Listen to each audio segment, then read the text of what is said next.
Bienvenidos, queridos hermanos, a este subprograma de Apologética Católica. Mi nombre es Fran Morera y junto con Jorge Garzón en los controles vamos a continuar hoy el estudio del profeta Oseas. Ya en la recta final nos queda este capítulo y el próximo. Y terminamos este gran profeta que verdaderamente tanto he disfrutado y que espero que ustedes también lo hayan disfrutado. Pero como siempre, oramos antes de comenzar, invocamos al Espíritu Santo. Ven, Señor y dador de vida, sobre cada uno de nosotros, con tus dones y con tus carismas. Ven y capacítanos para entender tu santa palabra y así poder transmitir y construir el reino de Dios. Todo esto lo pedimos en nombre de Jesús el Señor. Amén. María, Madre de la Iglesia, ruega por nosotros. Pues entramos en la recta final, en Oseas 13. Ya veremos después 14 y ya cerramos para entrar con Joel, otro hermoso profeta. Y por eso vamos a leer Oseas de 13, del 1 al 3, y dice así. Cuando Efraín hablaba, cundía el terror. Era el príncipe en Israel, pero pecó con Baal y fue su muerte. Y ahora sigue pecando. Se fabrica imágenes fundidas, ídolos de plata de su invención. Todo ello no es más que obra de artífices. A estos, dicen ellos, ofreced sacrificios. Y los hombres besan los becerros. Por eso serán como bruma matinal, como rocío pasajero del amanecer, como tamo de era que el viento se lleva, como el humo de las chimeneas. Se comienza este penúltimo capítulo. Dios nunca, dijimos la semana pasada, nunca bendijo a Israel mientras ellos adoraron a Baal. Desde que ellos comenzaron la idolatría con Baal, ahí se terminó la bendición de Dios. Pero ellos continuaron tras su idolatría. Y no solo dice aquí que continuaron, añadieron idolatría. Y por supuesto, el demonio les dio esta prosperidad material. Se dirá, bueno, pero el demonio da prosperidad material, pero la pregunta es, no es para siempre. Y cuando se acaba eso que te dio él, ¿qué precio tú vas a tener que pagar? Si yo le decía a una persona una vez que me decía, no, porque el brujo aquel sana. Yo decía, puede ser que te sana la enfermedad, porque Satanás lo puede hacer, pero te va a robar la paz para siempre. Y eso fue lo que hacía Israel. Ellos añadieron idolatría sobre idolatría. Dice que los hombres que sacrifican después de, en lugar de tener la idea de participar en un sacrificio humano, que no creo que haya indicios que lo hayan hecho, pudieran traducirse como sacrificadores de hombre, ¿no? ¿Cuántas personas podrían haber perdido en esta bonanza económica a base de fraude? ¿Cuántas personas tienen que haber sido sacrificadas para poder mantener Israel esta posición de auge económico que tuvo? Pero también tenemos que tener en cuenta que a los Baales se le ofrecía sacrificios no de hombres sino de niños recién nacidos. Así que no se puede cerrar del todo esta posibilidad, porque Israel se había apartado totalmente de Dios, había adoptado otro Dios y se adaptaba a la forma de culto de ese Dios. Ya Oseas había hablado de esto muy fuerte en Oseas 9:13 y posiblemente también dijo algo en Oseas 5:2. Por eso, vemos junto el pecado es una perversión total de valores. Eso se lo repito. Viendo esto y viendo nuestra vida, el pecado es una perversión total de los valores. Son los mismos valores que se pervierten y se invierten. Y lo que era malo es bueno y lo que es bueno es malo. Que es tal como estamos viviendo hoy. En un mundo que parece que se ha vuelto loco, en un mundo demencial. Uno oye las cosas que está leyendo un profesor expulsado de la escuela porque dijo que biológicamente nada más que hay dos sexos, hombre y mujer. Yo creo que mis padres murieron hace 20 años. Yo creo que mis padres ni soñaron nunca que iban a escuchar esta barbaridad que estamos escuchando ahora. O sea, mira lo rápido que ha ido cambiando el mundo, y no para bien, sino para mal, porque andamos atrás de los ídolos. una perversión total de valor, un valor bueno que se te dio, que tú lo perviertes. El trabajo de un artesano es elevado a un estatus divino. ¿Por qué? Porque fabricaban ídolos, se hacían ídolos de plata. Ahí era una gran fuente de trabajo.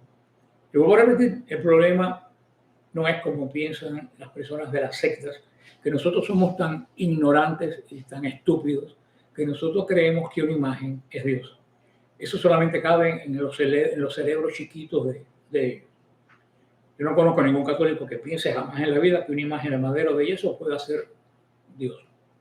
Pero esta gente era diferente. Esta gente, esas imágenes que hacían, lo consideraban Dios. Por eso es que por la boca de este Dios, uno de los Baales, Moloch, en los primeros tiempos, que Israel llegó a donde Canaán, echaban por la boca de ese ídolo niños vivos mientras había fuego adentro del ídolo. Esa es la gran diferencia. Idolatría es lo que ocupa el primer lugar de tu vida. Ahora, si como pasa con los brujos, o los llamados santeros que hacen cultos sincréticos, si tú piensas de verdad que una cazuela con collares es Dios, tú eres un idólatra. Si tú crees que una imagen de un santo es Dios, tú eres verdaderamente un idólatra. Y no hay cosa que Dios más desprecie que la idolatría. Eso está totalmente ajeno a su ser. Pero no tiene absolutamente pues nada que ver con las imágenes de la iglesia. Ellos dicen, porque ustedes besan las imágenes. Y yo he visto a esos mismos pastores que nos critican y nos dicen idólatras por besar una estatua de Cristo, besando el muro de los lamentos en Israel, que son piedras que puso Herodes, que ni siquiera las puso Salomón. Y todos estos pastores llegar desesperados, pegarse al muro, besar el muro, ponerle papelitos con peticiones. Hermano, si eso no es idolatría, yo no sé qué cosa es. Por eso es que tiene tejado de vidrio, no debe tirar piedra al vecino. Estas personas estaban sacrificando a sus descendientes, a lo mejor físicamente, a lo mejor espiritualmente, y con objeto de implorar a alguien que no los podía ayudar. Y por eso tenemos que pensar, ¿estaremos nosotros sacrificando nuestras descendencias, nuestros hijos, nuestros nietos, apoyando algo que no nos va a dar bien a nadie y que a la larga ellos van a tener que cargar con una consecuencia horrible de lo que estamos haciendo nosotros, y que la consecuencia se paga? No quiere decir que los buenos se van a escapar de ella, porque el mal triunfa cuando los buenos se callan. Y lo pongo por un ejemplo. Yo no viví la Cuba antes del comunismo. Si hubo problemas o no hubo problemas, eso fueron la generación de mi padre. Pero ¿quién sufrió las consecuencias? Nosotros, nuestra generación y las que siguieron, que perdimos la patria, perdimos el patrimonio, perdimos lo poco que pudiéramos tener, lo perdimos hasta la identidad, absolutamente todo. Eso es lo que puede pasar con nuestros hijos ya a un nivel más grande, no de país, sino de cultura. Y ahí es donde la cosa pues, se complica. Debido a que Israel confiaba en sí mismo y en los ídolos que él mismo se fabricaba. Era tan estúpido que se fabricaban ídolos y confiaban en ellos. No pudieron permanecer en el pacto de Dios. Y por eso pone que ellos iban a pasar como el rocío de la madrugada, el rocío que cae sobre las hojas y que en cuanto sale el sol se evapora, algo efímero. Vamos a ver el versículo 4 y 8, que dice así. Pero yo soy el Señor tu Dios. Desde la tierra de Egipto no conoces otro Dios fuera de mí.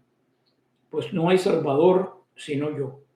Yo te conocí en el desierto, en la tierra reseca. Como había pastos, se saciaron, y se engrió su corazón, y se olvidaron de mí. Seré para ellos como un león, como un leopardo los acecharé junto al camino. Les atacaré como una osa privada de sus crías, y les desgarraré el pecho. Allí los devoraré como un león, lo destrozarán las fieras del campo. Terrible. Este Israel pecaminoso va a ser destrozado como si un león destrozara a una persona. Israel cambió, pero el Señor no cambió. Israel se buscó otro Dios, pero Dios siguió siendo celoso de su gloria y celoso de aquellos que Él creó.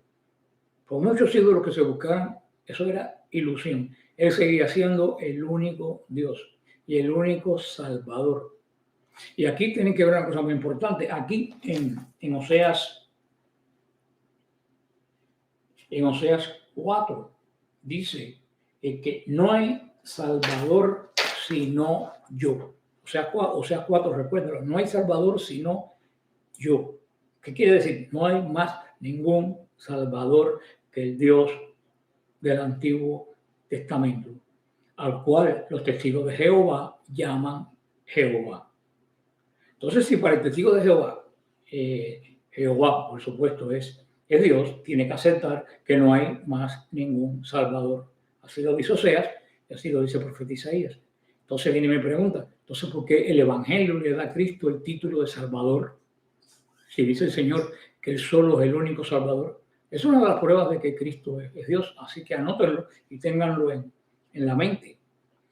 En un aspecto extraño y terrible que tenemos nosotros en nuestra naturaleza humana, y lo veo, que cuando los tiempos son buenos, nos olvidamos de Dios, que nos bendice. Cuando los tiempos son malos, volvemos nuestro corazón en contra de Dios. Casi nunca regresamos. Y eso lo sigo viendo yo día a día. Lo vio Israel en el desierto, lo vio Oseas y lo seguimos viendo. No sé por qué cuando el hombre tiene prosperidad se olvida de Dios. Es un misterio. A mí siempre me llamaba la atención en mi pueblo que las casas que rodeaban la iglesia, las casas que solamente tenían que cruzar la calle para ir a la iglesia, ninguno de esos vecinos de la iglesia jamás ponían el pie en la iglesia. Las personas que iban a la iglesia venían de lugares lejísimos del pueblo. Y eso verdaderamente, no sé si que cuando todo lo tenemos fácil, pensamos que yo puedo todo y nos olvidamos de Dios. Posible que sea eso.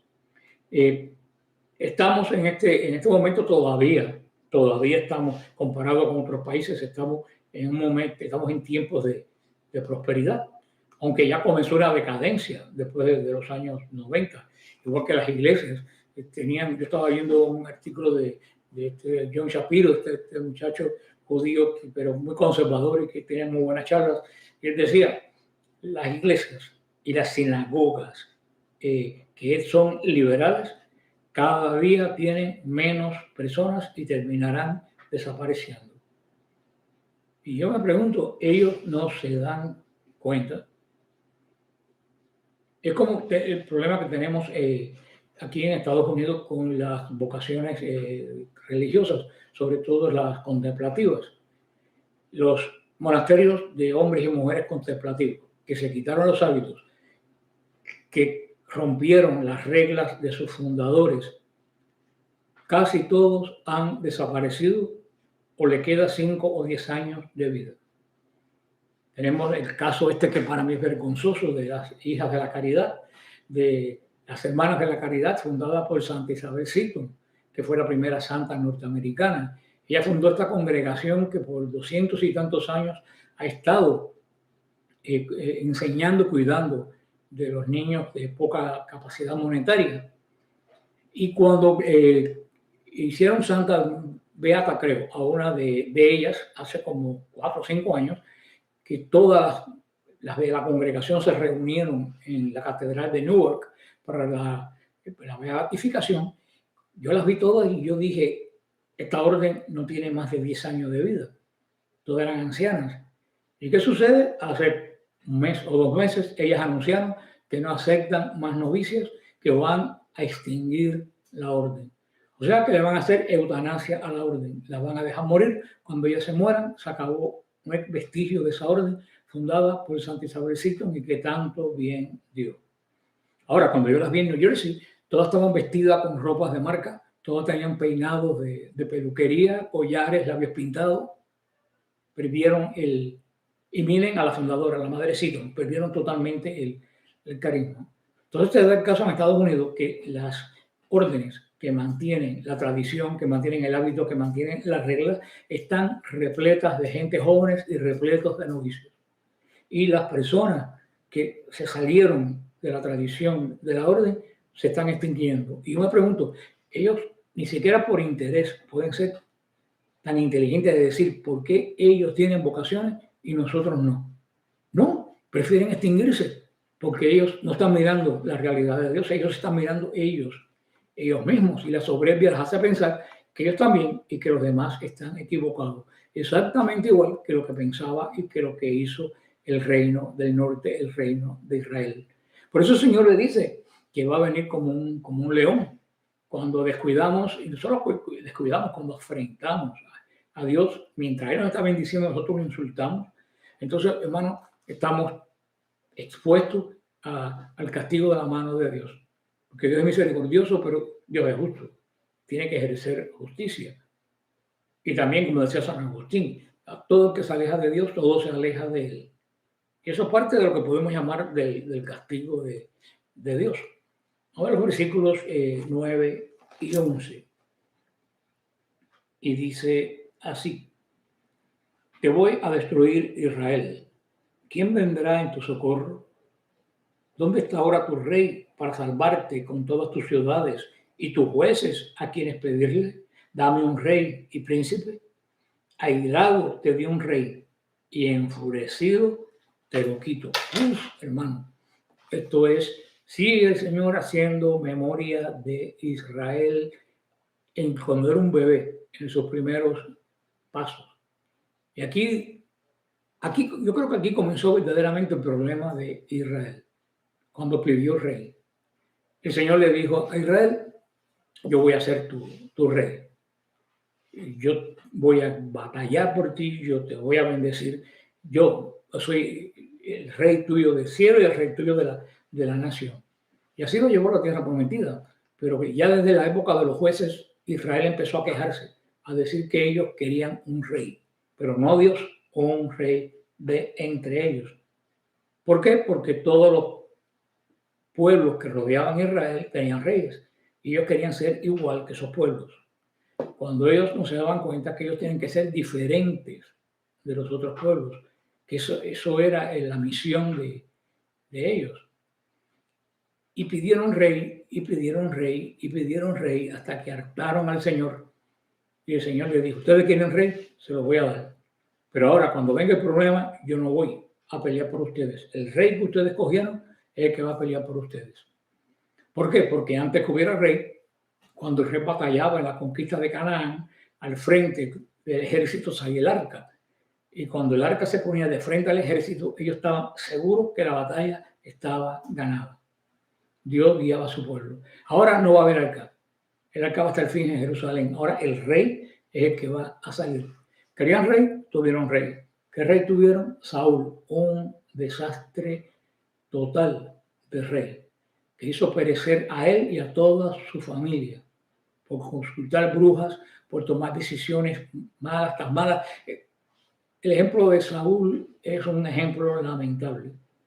Él no quería ser rey, mientras el Señor lo hizo rey. Y cuando el Señor le quitó la corona, entonces él se empeñó en ser rey.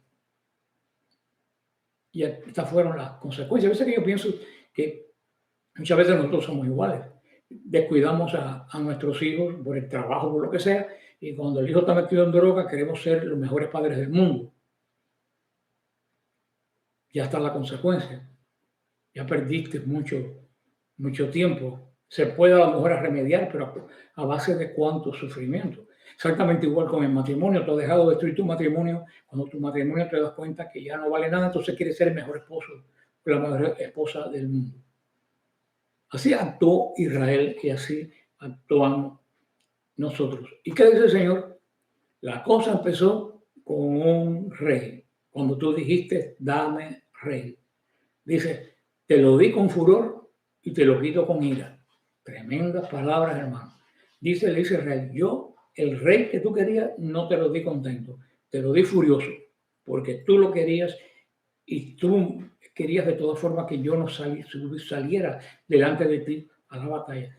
estaba furioso cuando te lo di, pero ahora te lo voy a quitar no furioso, te lo voy a quitar airado, que es el culmen del furor. Y tremendas esas palabras. Aun cuando Israel siente el aguijón de la mano de Dios que lo está castigando, ellos aún pueden hallar ayuda de parte de Dios. Igual que hablamos con Isaías y que hablamos con Jeremías. ¿Cómo? Volviendo a Dios. Pero no volvieron. Se fueron detrás de alianzas de pueblos que antes los habían castigado. Así funciona el ser humano. Verdaderamente esta parte como que cierra ya un poco, como el Señor está diciendo, ya tú sabes por qué te vas a desaparecer como reino. Lo que tú tienes ahora, le dice Israel, es consecuencia de lo que hicieron tus antepasados a la llegada a la tierra de Dios. De esas aguas vienen estos lodos. Vamos a ver el versículo 12 y 16. Dice así: aunque él dé fruto entre sus hermanos, vendrá el solano, el viento del Señor que sube del desierto, y secará tu hontanar, agostará sus fuentes, saqueará sus tesoros, todos sus bienes más preciados. Y aquí termina este capítulo 13. Siempre Israel usa esta palabra de dolores de parto, a menudo como una forma de hablar que algo se va a lograr, pero a través de muchos sufrimientos, como es el parto de la mujer. Y de la misma manera dice que va a llegar el juicio a Israel. Cuando está el tiempo, como están los 9 meses, con mucho dolor. Lo único que no va a parir una bendición de un hijo, va a parir la esclavitud que perdió cuando el Señor hizo su pueblo y que ahora va a desaparecer porque dejó de ser su pueblo cuando el mismo Israel lo rechazó. Y el pecado del juicio de Israel es grande, muy grande. Estamos hablando del reino del norte todavía. Pero no es más grande que la habilidad que tiene Dios de redimir. Por mucho que tú peques, Dios tiene más habilidad para redimir. Ahora, puede redimir inclusive de la muerte y del Seol, pero para eso tú tienes que dejarte redimir por Él, no buscarte otro Dios. San Pablo lo dijo muy bien citando a Oseas 13:14. San Pablo cita a Oseas 13:14 en esa gran frase donde dice: ¿dónde está, oh muerte, tu aguijón? ¿Dónde está, oh sepulcro, tu victoria? Primera de Corintios 15:55, hablando del triunfo de Cristo sobre la muerte y del triunfo de nosotros sobre ellos. Samaria, el reino del norte, Efraín, será asolada porque se rebeló contra su Dios. A largo plazo, Israel va a ver, a través de ese pequeño remanente que regresó a Judá, va a ver la redención de Dios. Pero en el medio del camino es la gran pregunta: ¿cuántos se habrán perdido? Que es lo que yo digo. Yo estoy seguro que la iglesia tiene la promesa de que las puertas del infierno no prevalecerán. Pero mientras llegue esa victoria, ¿cuántas almas se van a perder en estos tiempos de confusión? Y al parecer a nadie le importa eso. Aquí terminamos. La semana que viene tendremos el último capítulo y cerramos este gran profeta. En nombre del Padre, del Hijo y del Espíritu Santo. Amén.